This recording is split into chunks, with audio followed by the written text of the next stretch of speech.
let's really think about it. When you see people saying, "Oh, they've been laid off their job," you don't really see security professionals. I've never seen it. Yeah, you rarely. If you do see it, it's probably something else going on with that. But you never see that, and it's overall like we have to protect the company. Like if you get rid of our team, like that means you don't care about the data, you don't care about none of that, and that's gonna cost you more money in the back end versus keeping us. So it's a need, it's a necessity. So we've discussed a lot of different roles here at Tech is the New Black. We've had the opportunity to interview a variety of different guests in different fields. One field that is of grave importance is cybersecurity. So there are a lot of different misconceptions about cybersecurity, like, okay, what actually does cybersecurity do? What type of importance does it have in the tech industry? Well, we have a guest today that isn't just in cybersecurity. They're actually a senior level in cybersecurity. This guest has been in the industry for going on to 8 years now, has worked at a variety of different tech companies, has different people that report to them, and also is a huge influencer on social media.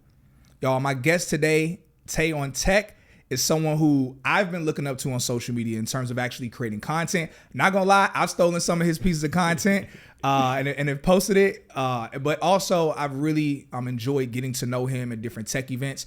So y'all, I would love to introduce y'all to my guest today, Tayvion Tech. Hello, man. Thank you for having me. Yeah, bro. Appreciate you being here. Look, I'm gonna tell y'all straight up. If we a little slurred a little bit, we had like a shot before we got started to loosen ourselves up, but it might kind of like make, I don't know what it might end up doing. Might do something else. Yeah, bro, man, dude, so happy to have you on. But I think way before we like connected, you know, I had seen you, you know, I followed you on social media and just was like, yo, this dude's content is like really clever, really creative. And one of the things, I told you this recently, I was just in Dallas and actually wearing the Rolex I bought from him. But I was when I was in Dallas, I was telling you how you're not just like the type of influencer like myself, where most of my content is more geared towards just comedy, you know, salary, things like that. Your content is also it also touches on like what the actual job is. It also touches on things that people like myself, even though I'm in tech, sales engineer, I know more than most people that aren't in the industry. But you are constantly posting content of things that I'm completely unaware of and I'm always shocked by. So I think like that's really dope that you take it a step further. You don't just post things that are comedy, but you also give really good nuggets and information. Yeah, like a lot of people don't really talk about that. And so when they hearing like these, oh, you can pay $150,000, $200,000, you get to work from home, they don't realize what work from home means like in cybersecurity. Like there's been incidents and situations where I'm completely not doing anything. Like during the Christmas break, we was off for 2 weeks. We had an incident, something came up. Tayvion, we need you to check this out. And you don't see people talking about that all the time. So it's like, I like to give like the full picture, not just the pros, but the pros and cons, if you would say as well too. So they can be like, do I really want to do this? And most times when you think about it, like, you know, most people are probably making like $40,000, $50,000 per year, going to work every day, working 60 hours a week, hate their job.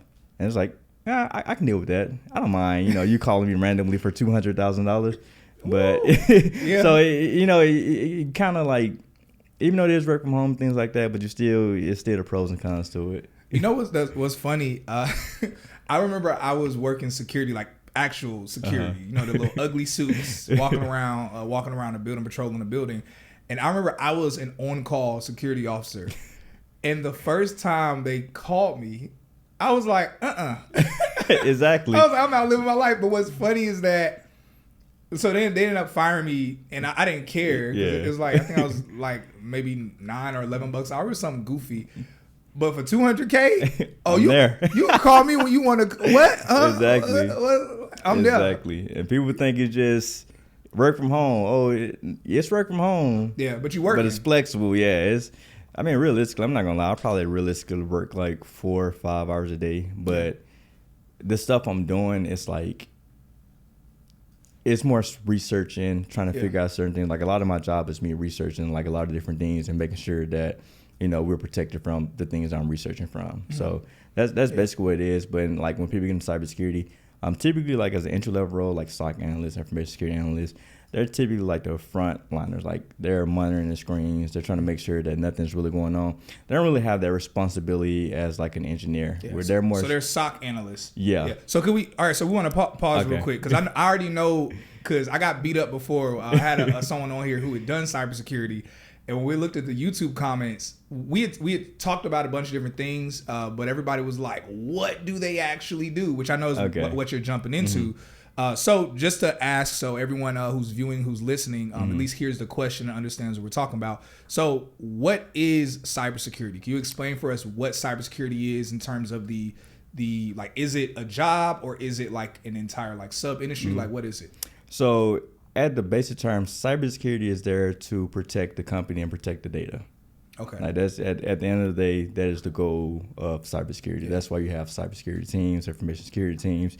You're protecting the company, you're protecting the data that it has. Because if that leaks out, you got to think about it. Like LastPass, they just had a breach. Yeah, I just saw that. And you see a lot of people like, well, I don't really trust them with my data, so they have your passwords, so your bank information, your social media, so they have all this information. So if you can't protect my data, why would I do business with you? Yeah, and that's crazy that they are actually they're security. Exactly. Like they Exactly. are security. So it's like, dang, even the security company got hacked. Exactly. So even right now, we're looking to leave them. So you just imagine like how many customers that are leaving them because they can't protect passwords. And so you got to think about that with too. Like, say for instance, everybody's gonna forever shop with Amazon. But just imagine like you hear a huge data breach. It's like, y'all have my credit card information and all this. I don't feel safe shopping here. Yeah. So that's where you got to think about stuff like that whenever, cybersecurity, like, and that's the thing. A lot of companies don't really like, it feel like a nuisance to them. Like, oh my God, I got to do this. Like, I have to do this. And instead of people start thinking about cybersecurity like that, I feel like they should start thinking of like security as a feature. Mm-hmm. And Apple's like one of the only companies that really do that. Like, they don't, like, with their encryptions, like bro, like they're like a fortress. You can't really do anything Apple with it. does not play that. And so I feel like a lot of companies should start looking at like security that way. Like this should be a feature versus like this is something I have to do. That's real.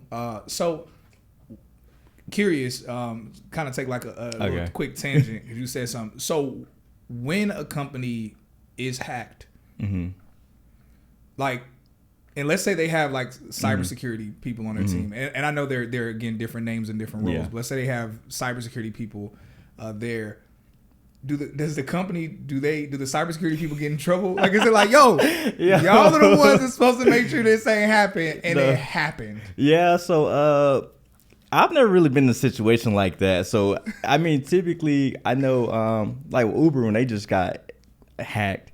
Like they started looking for like an entire new like security engineers and stuff like that. So I don't know. Typically, if you get fired, like they were thinking about getting rid of theirs and getting some other ones. No, I don't think they was getting rid of. I think it's just adding them to them. Because most of the times, like there's two type of companies. There's companies that's been hacked, and there's companies that don't know they've been hacked. Dang. It's not all about like when. I mean, like when or if, it's when. Like eventually something's going to happen. Whether it's like they stole data or not. It happens. So basically every company at some point gets hacked. Yeah. If they're around long enough, they're going to get hacked. Woo! It's just whether or not if you catch it. Man. So, all right, you give me hype. All right. So what are some of the different roles in cybersecurity? Mm-hmm. So the role that you see, like a lot of people saying, like they want to get into cybersecurity is typically the SOC analyst, what you're saying. And the thing about cybersecurity, like, analyst roles, they typically all do the same thing. They'll try to say threat analyst, information security analyst, cybersecurity analyst, SOC analyst, but at the end of the day, they're doing the same thing. Some company, depending on the company you're at, you're probably doing way more work. You're probably only monitoring. And whenever you, as a SOC analyst, you're typically the guy that's right there on the screen. You're like, oh, there's an alert. Let me investigate it and write a report. So basically, just like a police report, like whenever police go out for an incident or something, they witness it, they write their police report, put it in. That's basically what you're doing as a SOC analyst. So that's why I try to tell people. That's typically the easier role to get into. Yeah. But because cybersecurity, it covers so many different domains. Like you got to think about cybersecurity. You have to know networking. You have to know a little bit of sysadmin, a little bit cloud now. So it's like you have to know a ton of different things just to get this one role. Yeah. That's what makes it so hard to get into cybersecurity, because it's like there's really no such thing as entry level roles, because it's going to require you some knowledge from some other type of role. And that's when I typically tell people, focus on networking. If you can focus on networking and really understand networking, then cybersecurity will really be a lot easier for you, because you have like the IP. I'm not going to get too technical, but you know, you have like different things that you have to be able to identify and be able to have that conversation and convey that over to non-technical people. Bro, man, cybersecurity is such a dope industry. Like, I think the only other fields in tech that I would be like, aside from being a sales engineer, man, I've always said product management. I like what they do. That space is dope. And then, man, definitely like cybersecurity, because it's just I've grown more like of an affinity for it, like over time, where I'm like, yo, that industry is really dope. Yeah. And I mean, when I was hanging with you in Dallas recently, you and your homeboy were arguing. Bro, that argument was so, bro, my DMs blew up. So many people were asking me, who won? I'm like, bro, it's the next day. They haven't done it yet. So for those of y'all who are watching and listening, so you are a blue teamer. Yeah, blue teamer. He's a red teamer. And your homeboy's a red teamer. So what is a blue teamer and what is a red teamer?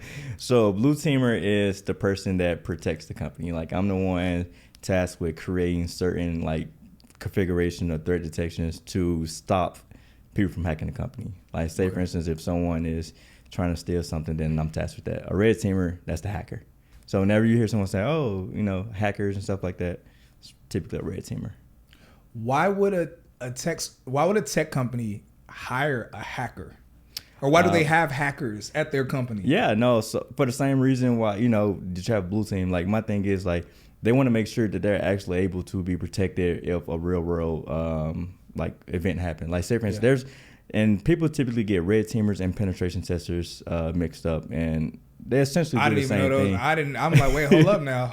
Yeah, so a pen tester is someone who's hired externally, and they have like a scope of things that they can do. So it's like, hey, you can touch this application, don't touch this one, don't go this far. A lot of times, you know, they can get arrested sometimes, like trying to like, it doesn't happen all the time, but if you're not really like, but they're like, hey, this is the scope, I'm allowed to do this. They call the company, okay, let them out, whatever.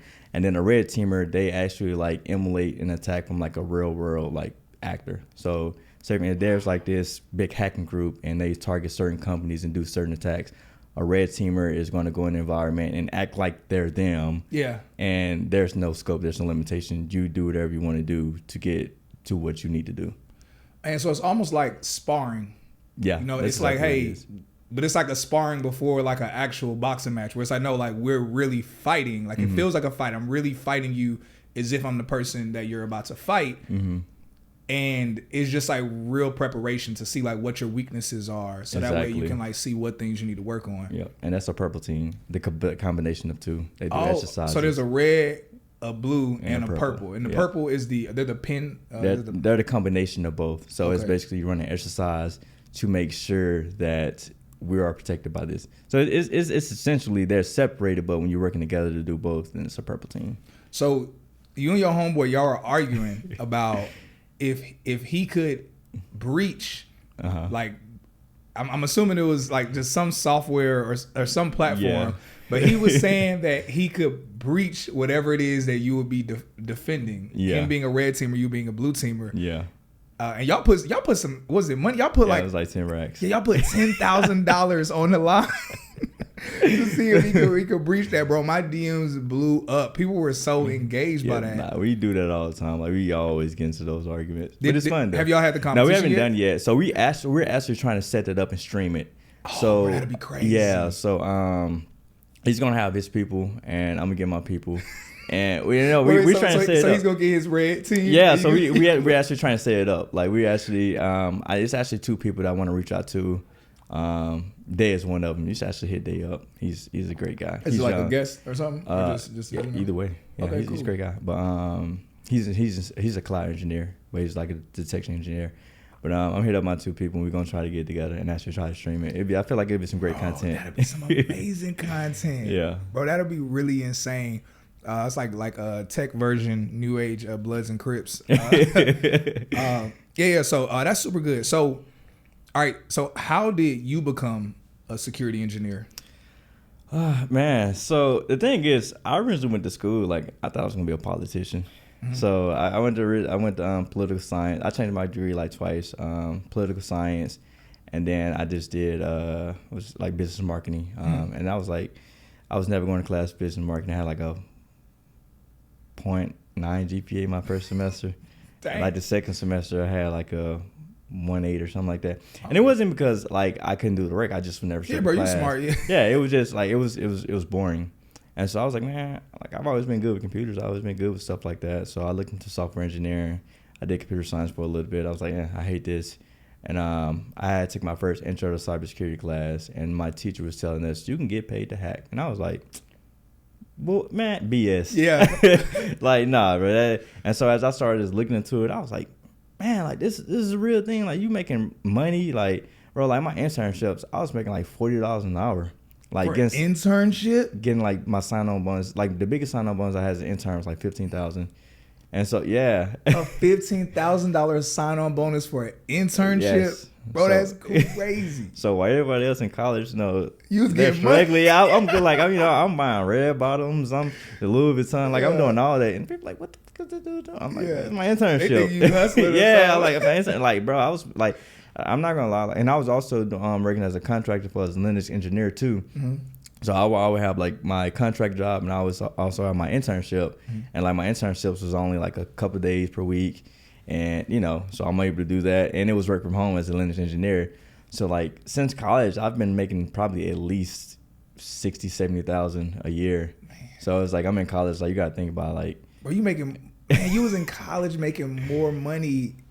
Oh man, that's like middle management. Yeah, like a corporate company. That's crazy. So I have been making like decent money, and at that time, like because I had so many internships, like my experience, like whenever I came out, I said I'm not taking an entry level or like a college like type role, because typically when companies try to bring you in, they try to bring you in like as in a college program where it's like, oh, you know, the fast track you do. I'm like, no, I'm not doing that, because I know if I come in, I can make immediate impact. Like in my internships, like I had immediate impact within like my last 2-3 internships, because like I had that experience.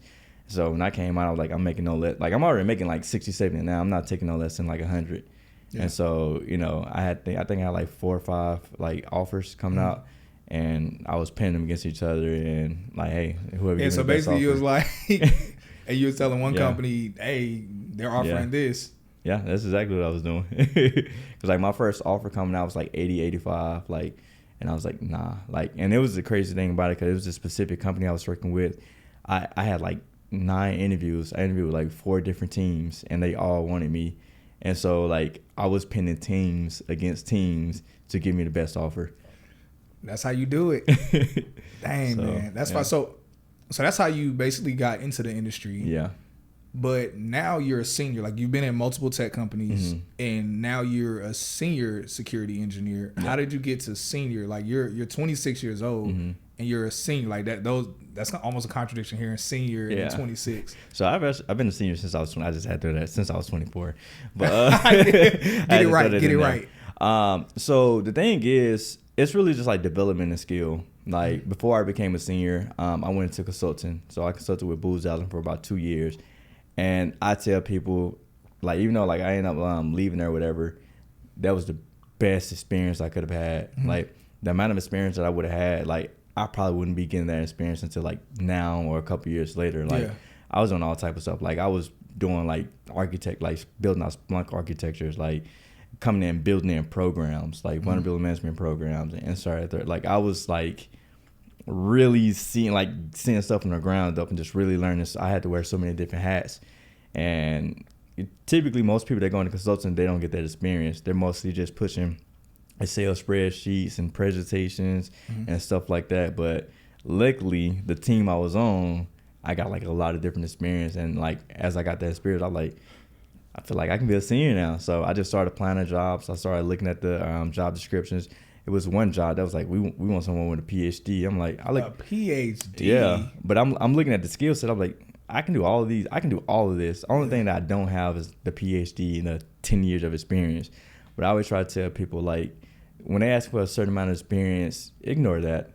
Because a lot of times the software or the product that they're asking 10 years for haven't even been out for 10 years. It's probably been out for 2-3 years. That. Yeah. Bro, did you there was a dude who applied to a company and they had asked for like a certain skill set, and they said, yeah, you have to have the experience for this long. Mm-hmm. Not only had that software not even been out that long, mm-hmm. the dude was the one who created it. You heard about that? He created it and didn't get the job. He's like, I actually created the software. Yeah. That was so wild. Yeah, no. So that happens a lot. That's why I tell people all the time, like, forget the job description. If you see some skills on there that you know you have the skill to do, apply anyways, bro. Yeah. Let them tell you no. Yeah, Don't tell yourself every no. tech company I've been at, I didn't technically fit the role. Like I looked at the description, there were things on there where I was like, my first tech company, they say, you need to know how to code.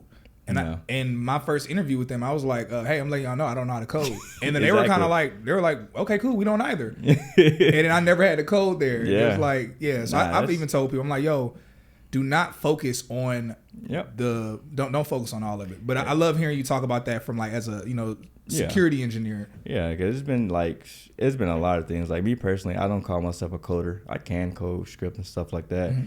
But like it was come to a lot of job interviews, like I had to say coding test, and I tell them straight up, I was like, I'm not a coder. Like I'm a scripter. Like I do just enough to make my job easier. Like I code to make my job easier. I don't code to make everybody else's job easier. So, and I was like, okay, cool. Like as long as you get like efficient enough to like, automate certain tasks and things like that, that's fine. Yeah. So you don't need to know how to code though. And so one of the most in-demand roles in tech and one of the most roles that you all ask us about the most is cybersecurity. Cybersecurity is one of the most recession-proof style jobs in tech. And to take it a step further, it's also a job where you can make a crap ton of money in this industry. Many of you have been asking us about the best route to get into cybersecurity. There are a few different routes that you can go, a couple different boot camps that I think are really great for cybersecurity. But recently we just partnered with one called Syntax Technologies. They are one of the most highly rated boot camps in the US. And to take it a step further, their boot camp isn't just under $5,000, but also they provided us with a unique discount to provide to our audience. So that way you all do not have to pay the full price for the bootcamp. This also involves any discounts they might have, any special sales that they might have. You can use this discount on top of their discount, their sale. Now listen, y'all, their cohorts are limited. They only have about 3 cohorts a year, and it's on a first come, first serve basis. So make sure you go ahead and sign up ASAP so you can speak to an advisor, and that way you can enroll in Syntax Technologies and become a cybersecurity analyst. So why do you give free content instead of creating a course? So I actually did create a course. Yeah. So like for the longest with me, I've never been the type of person. I always felt like when it comes to like certain stuff like cybersecurity, don't get me wrong, I believe you should trust for certain information and stuff like that. But I also feel like with certain things, it's like just create it and just do it. Like just kind of put it out there. For me, it was more so like with people generally, like they really want to do something, they really are interested in stuff like that. Because a lot of things of this like stuff you can actually find on the internet for free. Yeah, like it's free, it's out there. Mm-hmm. But people don't really like understand it. Like say for instance, if you want to go into cybersecurity, it's gonna be so much content, so much stuff out there. You can like it's gonna be overwhelming. You won't really be able to understand like what exactly to learn and what to do. And so that's typically why people put out courses. You put it all in one place. In one spot. It's all condensed in one spot. And so after a while, after I did, kind of creating stuff like that, I was like, I've never been the type to really care to charge for stuff like this anyways. I've always been the type of person to kind of put stuff out free. And even like long-term wise, like I still get paid off the content. Like by me uploading on YouTube and me doing like that, like I'm making money off of it, but it's more like B2B versus B2C to the consumer. So it feel like it lasts long because you got to think about it like, when stuff is out there for free, people going to tell their friends going to tell their friends, they're going to do this. And, my brand get bigger, marketing get bigger. Yeah. And, now I'm dealing with brands, partnerships and stuff like that. Like they contact me and like, hey, like, you see you talk about this, we would love for you to be affiliated, you be an ambassador. And now I don't have to really like worry about doing the customer service. I don't have to do any of that. Yeah. And it's just more, it's like for me on the business side of things, it just made more sense for me to go the free route, but be affiliate for other stuff. So I don't have to be the one to constantly updating that. And I can make probably the same money, if not more, by doing that. Yeah, brand deals are incredibly huge. Yeah. Incredibly huge. Yeah, no, so that makes sense. You know, there's to go that route that you're going where you're like, yo, I'm already making really good money in this industry. I don't need to charge people for anything. Let me get a free content platform. As my platform grows, brands see me, and now I'm gonna get the money on the back end just from them. Exactly. So yeah, that's actually really smart. It takes longer. Yeah. But when it hits, it hit. Yeah. So no, I believe that. Someone stepped to us recently. We might be Texas New Black might be joining a network. And they stepped to us offering basically saying, hey, we'll bring like brand deals to you. So we currently don't have like any major brand deals. That was something that we were about to start trying to work on. And they were like, yeah, we'll bring brand deals to you. And they showed us basically how much each of their like all of the other shows on their network are bringing in on average about 1.5 mil in brand deals. And I'm like, what? I'm like, hold nah, up that's now. nice. Yeah, so that's what really opened my eyes to. I mean, most big YouTubers, that's really how they make their money is through brand deals. Yeah, so no, I'm totally with that 100. I love that. So why is cybersecurity like borderline recession proof? So that's actually a great question. So the thing about cybersecurity, like there are certain compliances, there's certain things by law companies have to follow. Like when you think about it, like let's really think about it. When you see people saying, "Oh, they've been laid off their job," you don't really see security professionals. I've never seen it. Yeah, you rarely. If you do see it, it's probably something else going on with that. But you never see that, and it's overall like we have to protect the company. Like if you get rid of our team, like that means you don't care about the data, you don't care about none of that, and that's gonna cost you more money in the back end versus keeping us. Yeah. So it's just it's a need, it's a necessity. Like software engineers, they get because the product's built already. Yeah. We only need a couple of people to maintain it. Yeah. Because typically, you know, like depending on what you're building on, stuff like that. Like you have like certain companies like Facebook, they probably got like 1,000 different products that they're working on at a given time, and whichever one's gonna provide the best, you know, ROI, we're gonna keep that team. Yeah. If you're just, you know, experimental and things like that, we're gonna get rid of you. Yeah. We don't see the instant return on it yet. Right now we're looking for longevity, so we're gonna keep this. So software engineer, and then think about being a software engineer, it's really hard to get on teams like that as well too, because they want the best of the best. Yeah. So with security, you know, we here. You said that some companies are required by law? No, so when I say required by law, it's more so like certain compliances that they have to buy. Like say for instance, if you're a payment process company, like you're a company like Walmart or something like that, you have to follow this compliant with PCI DSS. So which is basically like payment card information that you have to protect. And you need people to be able to protect that. Yeah. So yeah. Bro, that's pretty nice. Man, so what is the ceiling look like in cybersecurity in terms of like both role as well as like income, like ballpark? So honestly, bro, it really varies on company. Like it really, and because the thing about like when it comes to like working in tech, the biggest piece is equity. So yeah, it's equity. So it can be $1 million. It can be $2 million. It really depends on the equity piece of things. But like from the ceiling of what I've seen as far as like base wise, like you take this home every 2 weeks, I think the most I've seen is probably like $350, $400 for the most part. That's really good. A lot of the money come from like sign-on bonuses, you know, performance bonuses, equity. I know current the company I was at before the company I was at right now, I was making like $350,000. So like my base was like, my base was like 165, 170. And my equity was like crazy. So when you say base, so you had mentioned a performance bonus. That's not like something in tech sales where obviously there's base pay, then like commission. What is a performance bonus for cybersecurity? So performance bonus is basically like you have like a set of goals that you establish. Like, hey, these are the goals that we want to accomplish for this year. Yeah. You complete those goals, you do good, and you know, so it's also two sides of it. It's like the company, how well the company do, and how well you do match to those goals that you that was set for the department for that year. You hit them, you do good. Like I've had performance bonuses as much as like $40,000.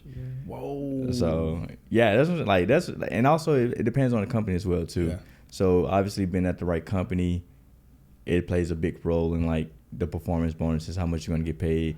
Because most of the time, I've been hearing people say they get their bonus like 6 to 10%. My bonuses are like 20%. Plus, like you get like a magnifier, like depending on how well. Like if you overachieve, now you get 150% of that typically 20 bonus. So you kind of add it all together. Dang. So yeah, it's definitely you can definitely get $40,000-$50,000 bonuses depending on where you at. I don't know if you know Shanae. Her name's a recruiter cousin on LinkedIn and on Instagram. She's a really popular recruiter for Microsoft. Mm-hmm. But she actually recently was talking to me about what you were just kind of talking about, like total comp, like saying like, yo, people should focus more on total comp and not just on what the salary is, you know, whether that's equity in the company, like performance bonus, and just like other things that are in there. And so I love the fact that you brought that up, because that's something I do want people to hear like more about, to understand. Because again, that's something that I recently was like, dang, that is true. We should think more about that. So I love that you brought that up for people that are listening and watching this to hear that and be like, okay, let me not just think about what's my base pay or what's this, what's that, but realize, okay, what is the total comp? Like, what are other things that come with this company versus another? Yeah. So when you're working at tech companies, you have total comp. You have the sign-on bonus. You have the base pay, which that's what you bring in every 2 weeks or semi-monthly, whatever your pay schedule is. You have performance bonus, and you also have equity. So what people typically focus on is the base pay. Yeah. They, like some people don't even ask for sign-on bonuses. There has not been one instance where I did not ask for a sign-on bonus. Because a lot of times companies probably say, oh, yeah, we don't really do sign-on bonuses. You ask them, I promise, like, I'm not going to say you're going to always get it, but it's a strong possibility that have you always gotten it? Every time. Dang. I get a sign-on bonus like my last sign-on bonus was like $70,000. So, whoa. And that's when I bought my Porsche. So hold up now. Yeah. 70 stacks. So yeah, so that's what I'm saying. Like you definitely have those like kind of like you can get big sign-on bonuses for real. Like people just don't ask for them. Yeah. And so I focus on that and mostly like equity, because the thing about base pay, especially when you're working at some of these tech companies, they have like a ceiling. Like, okay, well, if you coming in at this position, L4, L5, which is like the level that you will come in, it may cap off. Like the most we can give you base may be $170,000. So we can't really go above that ceiling without, you know, bring you in as an L5 or whatever. So you can negotiate for a higher, you know, level. But, you know, do you really want to do that? If they kind of brought you in like this, you probably won't have like the necessary skills and things like that. Because if you could, they'll bring you in like that. So my biggest thing is equity. Like especially like with certain companies, like right now, you even break down like what is equity. So equity is stock. It's stock in a company. When you have startups, you have like stock options. When they're a little bit more established, you get RSUs, which is like, I ain't gonna say guarantee money, but that's the amount of money that you get from them. Like if the stock is worth this much, then that's what it is. I know for me right now, I'm at a private company. We haven't IPO. We haven't had a liquidity event, which basically means no one has bought us or we haven't went public yet. And so I believe in this company all the way. Like I was willing to like, hey, like I want equity. So if we ever go IPO or anything like that, my stock is definitely going to be worth like at least I am. Yeah. Whoa. So yeah. So. Bruh, so that's the thing. Like people don't realize, and then this is probably like the only industry where you can become a millionaire with a 9-to-5. Yes, like people always say, like, oh, you can't become a millionaire if you go to the people right say company. that all the time. You'll never become rich working a 9-to-5. I'm telling you, you do not know about this industry. In the tech industry, if you play your cards right, within 6 to 8 years, you can become a millionaire for sure. Because you got to think about it. Like places like Google, they give you like $300,000-$400,000 in stock, RSUs, and a company like Google, they're gonna always be around. Yeah, that stock is just gonna keep going, and then you got to think about not only you got $400,000 in stock, you got to think about the appreciation. Obviously, depreciation is well too if the stock goes down, but also when the stock goes up. Not only you have that, but you also have this huge base salary that you have, and if you live within your means, easy. Like currently right now, I save about $8,000 a month for savings and investments. Man, that's good. So it's like if you play your cards right, you invest the right way, 6 to 8 years, you should easily be able to become a millionaire if you go to the right company. So Bro, that's good, man. That's a real good nugget to share. So what are you working on? Like, what's next in terms of both your job as well as like just Tayvion Tech as a brand? So Tayvion Tech as a brand, honestly, I've been trying to kind of map out my goals and things like this. I definitely want to get a little bit more consistent with creating labs, just pretty much overall trying to help people get into the tech industry and all of that. I know right now I'm starting to stream a little bit more, so I kind of stream the game, but also stream like when we doing actual labs. So for me, I think this year it's more so about brand recognition for the most part. Like beforehand, I was creating content without really having a goal. It was just more so, I just want to be kind of informative.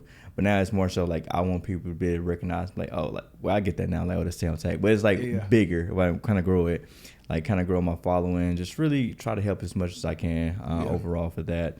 And, essentially, I know I'm back on YouTube now, so I'm trying to create a little bit more content there because, people like YouTube, but also TikTok and all, it's easier to create the content because people's attention span is a little bit shorter.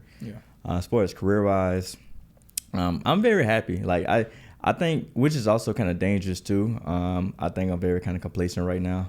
I'm just saying, like, I'm getting the money that I want to make. I'm doing what I love. So I plan on being at this company for a couple years. Bro, you really like this company because you job hopped a lot. Yeah. And as you should. But for you to be at a company, and how long have you been at this company now? 6 months now. Dang, because when we had met like in person, it was at that tech event. Yeah, you had literally just left Robin Hood. Yeah, you had just left Robin Hood. And so but for you 6 months in now, you to be like, yo, I'm staying at this company for a minute. I'm here. Like that says a lot. The amount of like freedom I have, the amount of like it's the money I'm making. I'd be a fool to leave. Yeah. Especially like, at least until we IPO or somebody buy us out. Yeah. I don't know, but I'm here for a couple years. Yeah, bro, that's good, man. I mean, congratulations. We got the drinks here. I was making a joke earlier saying we should call this episode Tech Champs, like Drink Champs. But if it was Drink Champs, we'd be like, give a round of applause. Give a round of applause. No, but that's really good to hear, man. Congratulations, man, just to be in that space. I understand what you're saying, where it's like, okay, well, the risk of being so happy and kind of being complacent, but it's like, okay, that's true, but also I do want to say congratulations just for being in the space that you're in. Because like you think about it is like when you're like, I'm in a complete like I'm in the top 1% as far as like when it comes to income, when it comes to jobs. So it's like I can't be mad at that. Like, you know what I mean? It's like give a clap, black man, top 1%. So it's like I have everything that I want. Yeah. Like I'm at the point in my life, money don't really excite me no more. It's more so about my freedom. Like, because when you start making a certain amount of money, your quality of life don't really change. Like, my quality of life has been the same since I've been making like 140, 130 grand. Like, nothing really changed. I mean, I buy like cars and watches now, but I was still able to do that. But now I'm able to make like impulsive decisions like, oh, like I want to go buy a watch today. I can go buy a watch today. So it makes me more impulsive than anything. No, I love that. I think when kind of that same number you mentioned, when I was kind of around like 120, 130K, that was when I kind of got really depressed. Yeah. And I got depressed because I hit that point of realizing, oh, more money isn't going to make me happy. Yeah. And so, we're still getting a bigger bag. We're still chasing more.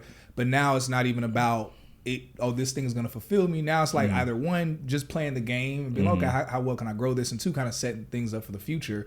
But maybe this kind of goes to the aspect of you not really caring to have a course, but you just kind of giving the game away for free. I think the thing for me that's become the most fulfilling is legit just helping people. Yeah. Whether it's helping see them get in this industry or just helping people in life. The money gonna come. Yeah. Like the money, like, cause you gotta think about it. Like whenever you have like a stamp on your name in like say a community, tech community and things like that, you get way more awareness. Like you're speaking at events like Afro Tech, like Render ATL. Like that's a great conference stuff, by the way. Like you having those opportunities, and as your name get bigger, as your content get bigger, which means more companies come to you now. So it's like, oh, like it takes a little bit longer, but when it's established, you locked in as long as you don't do nothing dumb. But yeah, that's essentially like the route that I'm going right now. It's taking a bit longer, but luckily I had already kind of had like a brand and things like that. So it's like it's not taking me as long as the individuals that starting from like the ground up. Like I kind of have a jump start on it already. Yeah. So yeah, overall, yeah, it's cool. So, last question that I have goes to how do you? So you're very low key, like you're super chill, super low key. You don't be doing the most, like some people I know, but still, like you get invited, you get booked to speak at different tech events. Like you're getting these really dope opportunities that many people that have been in this industry even longer than you have aren't getting those opportunities. Like how would you say like you've gotten those opportunities, or what advice could you give to people that might want opportunities? Yeah, like those? so it actually kind of goes back to just what I was saying. Like as you start doing things, like because the thing is, like you have people, like especially on TikTok, you have individuals like they typically lie, and when you lying and things like that to kind of get your following, it becomes hard to trust you. All it takes is one person to be like, he's lying, like or she's lying. And you got a bad rep for yourself. But when you do stuff to genuinely help people, and there's nothing wrong with genuinely doing stuff to help people and make your money as well too. There's nothing wrong with that as well. But like when you actually like doing it because, hey, like I really fool with this, or this is something I'm passionate about, then it just comes like people see that. Like people understand. Like whenever I'm having conversations with people, they're like, dang, like you're really passionate about that. Like I hear how you speak about it, and I'm like, yeah, like I really do enjoy it. And so the real advice I would just give people like stay true to your mission, like actually like create stuff that's going to be valuable. Like people always asking like, how can I grow my following? How can I do this? Provide value. Like why should I go to your page? Like, do I want to laugh? Do I want to learn some different things? Do I want to learn about money? Do I want to learn about sales engineer, cybersecurity? Like what because the thing about it is like people try to appeal to everybody. Yeah. You can't appeal to everybody. You got to find the audience that you really want to like, appeal to, and speak to the audience. Like right away, you may not have like the engagement, the interaction, but eventually the people that really want to see your content is going to be the people that you end up connecting with, and they're going to be like, oh, I love this kid. I love this content. I love her content. And they're going to keep showing you love. They're going to keep coming back. And as you keep growing, people keep sharing your stuff. It comes down to it. Like, because typically people that have these speaking engagements, stuff like that, they're in this industry already. So it's like when they start seeing people talking about you and like, oh, hey, like, we having this conference. We would love for you to come speak. Like, how about it? So, yeah, that's really the advice. Just really stay to it and do something that you actually enjoy.